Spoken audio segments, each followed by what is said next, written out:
continue to honor Women's History Month, we turn our focus to a very serious issue in our communities, domestic violence. One individual is taking bold steps to not only raise awareness about abuse inside of the home, but also she's making a difference in the lives of others by sharing her own story. Joining me now for more is Kesha Spence, who is the founder of the Elizabeth May Eady organization. Welcome to the show, and thank you for your bravery. Thank you for having me. First of all, tell me about the Elizabeth May Eady organization and who it's named after. The Elizabeth May Eady organization is named after my late grandmother, Elizabeth May Eady. She was murdered when she was 25 years old by her husband. Our organization, what we do is we go out to different shelters and bring them clothes and, speak to them, donate shoes, and just make them feel like, we understand what they go through. So you two understand very much what your grandmother went through?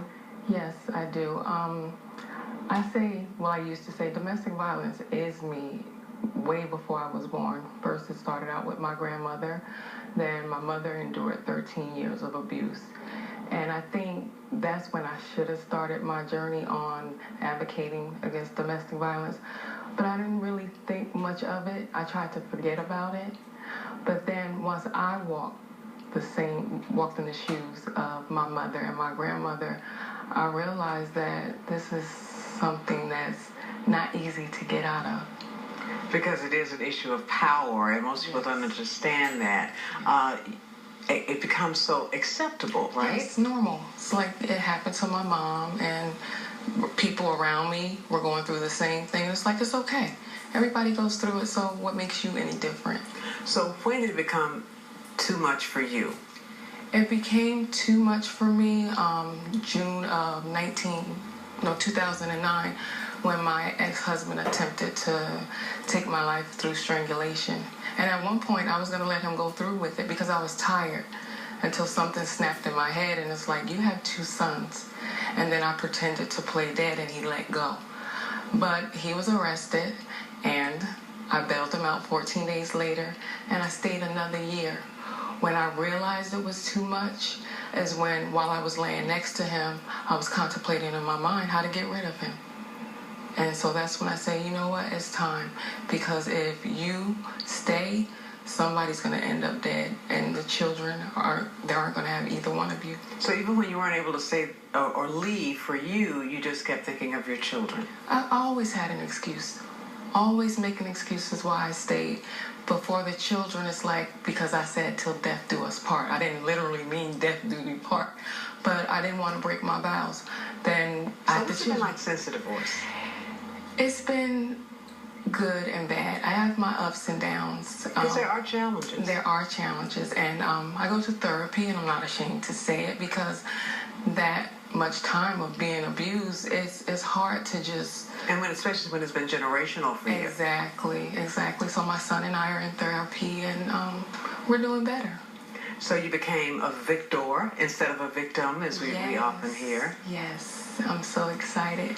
And of course, being a single mom and raising 2 sons, it's really difficult. So what's been the reaction, through the years, especially as you have seen yourself grow, as well as your children grow? Yes, I blame myself a lot, being a single parent.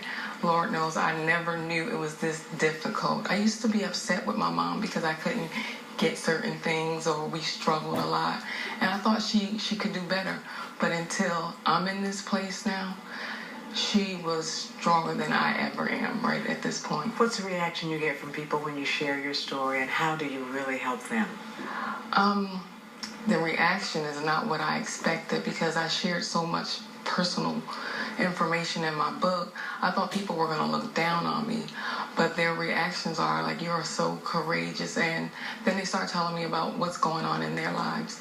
And they didn't realize it was many different types of abuse. It's not just the physical. So you see yourself in some of their lives as well? Absolutely. And I think... Same story. Same story, just different people. Yes. What about the 2 books? Actually, 2 books you've written, right? I've written one. The second one should be out in maybe 2 or 3 months. And the reason I did the second book, because everybody said, you left us hanging. And I didn't want to publish it then, but something told me to publish it. What's your message for others? My message for others is that love does not hurt, and you deserve better.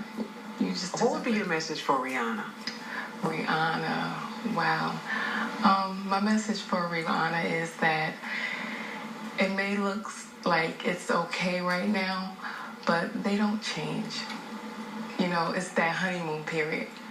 That's what we call it. You know, I hurt her. Now I'm going to make up like we're all good again. And then it comes back.